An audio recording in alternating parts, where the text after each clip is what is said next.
नमस्कार, मैं आनंद अग्निहोत्री। आप देख रहे हैं न्यायरूप। जंतर मंतर पर आरक्षण के खिलाफ प्रदर्शन करने वाले छात्रों ने आज लखनऊ में डिप्टी सीएम ब्रजेश पाठक से मुलाकात की। उन्होंने उनको एक मांग पत्र भी सौंपा। ब्रजेश पाठक ने हजरतगंज में आयोजित प्रेस कॉन्फ्रेंस में इसकी जानकारी देते हुए बताया कि उन्हें छात्रों का पत्र मिला है और उन्होंने इसे केंद्र सरकार को भेज दिया है।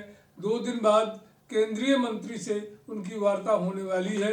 केंद्र ने आश्वासन दिया है कि छात्रों की मांग पर कार्रवाई होगी।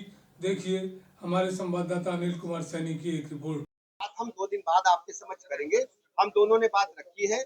2 दिन बाद माननीय केंद्रीय मंत्री के समक्ष हम लोग फिर बात करेंगे और पूरा विस्तृत विवरण मिलेगा। और हम जो पत्र हमें मिला है उसको हम केंद्रीय नेतृत्व को सौंपेंगे और 2 दिन के बाद आपके समक्ष फिर हम आएंगे। बहुत बहुत धन्यवाद। अभी हमने इस विषय पे कोई चर्चा नहीं करी है। चर्चा हम 2 दिन बाद ही पूरी करेंगे। सर की क्या मांगे हैं, कब मीटिंग कराएंगे और किस तरीके से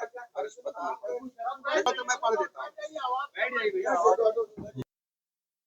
हमारा मानना है जो वर्तमान शिक्षा व्यवस्था है उसमें कुछ बच्चे मेरिट में ऊपर हैं, कुछ बच्चे बहुत नीचे हैं, जबकि पढ़ाई का स्तर समान कहा जाता है।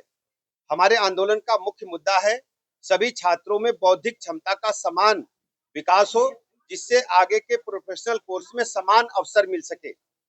इसके लिए अवसरों की संख्या में वृद्धि करनी चाहिए और नए प्रकार के अवसर सृजित करने चाहिए, जिससे किसी भी छात्र के साथ अन्याय न हो और सर्व समाज का भला हो। ये हर्ष जी ने हमें दिया है। इस पत्र को हम अपने केंद्रीय नेतृत्व को सौंपेंगे और 2 दिन के बाद माननीय केंद्रीय मंत्री जी के साथ फिर बैठक होगी और पूरी बात हम फिर आपको बताएंगे। बहुत बहुत धन्यवाद। आंदोलन वापस ले लिया जो हमारे साथी है, इनको आप पहचानते हैं? पहचानते नहीं पहचानते हैं?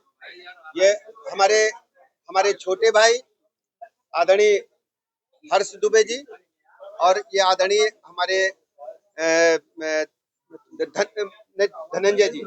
मृत्युंजय पाठक जी और हमारे बीच में हमारे शिवा शर्मा जी, सभी हमारे मित्र हैं, सभी हमारे छोटे भाई हैं। और जंतर मंतर पर जो आप देख रहे थे, ये कल जो धरना प्रदर्शन हुआ उसमें आप सब की एक हमें पत्र मिला है। उस पत्र को हमने अपने केंद्रीय नेतृत्व को दिया है और केंद्रीय नेतृत्व ने कहा है कि हमारे जो साथी हमारे युवा साथी जो जंतर मंतर पर धरने पर बैठे थे, उनकी मांगों पर हम विचार करेंगे, गंभीरता पूर्वक विचार करेंगे और किसी भी स्थिति में अपने देश के युवाओं का, अपने देश के छात्रों का कोई नुकसान नहीं होने देंगे और सबको साथ लेकर के चलेंगे। अब इसी बात की सूचना देने के लिए हम आपके बीच में आएंगे और 2 दिन के बाद आप लोगों की इच्छा थी कि हम केंद्रीय नेतृत्व के समक्ष अपनी बात रखें, तो माननीय केंद्रीय मंत्री जी के साथ में 2 दिन के बाद इनकी बैठक होगी, उसमें हम इनको लेकर के जाएंगे और इनसे साथ में बात करेंगे। अब मैं हर से कहूंगा कि अपनी बात करें। मेरा कहना है कि कहीं ना कहीं सर लोगों ने देखा जाए कि शांतिपूर्ण प्रदर्शन जब भी हो तो उस पर ध्यान दिया जाए और हमारी मानना है कि सर ने कहा है कि केंद्रीय मंत्री जी से हमारी मुलाकात कराई जाएगी और हम लोगों की बात वहां रखी जाएगी, तो सर अपने वादे पर खरा उतरेंगे और सर अपनी मांग पूरा करेंगे। हमारा ये कहना है कि अगर जिन केंद्रीय मंत्रियों से हो सके कराया जाए, लेकिन अमित शाह जी और मोदी जी से हो सके तो ज्यादा अच्छी बात रहेगी हमारे लिए।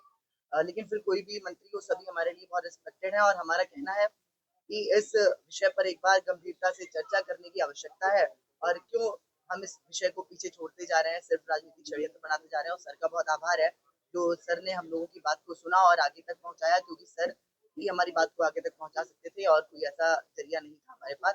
तो सर ने हम लोगों की बात सुनी, इसके लिए सर का बहुत धन्यवाद। बहुत बहुत आभार।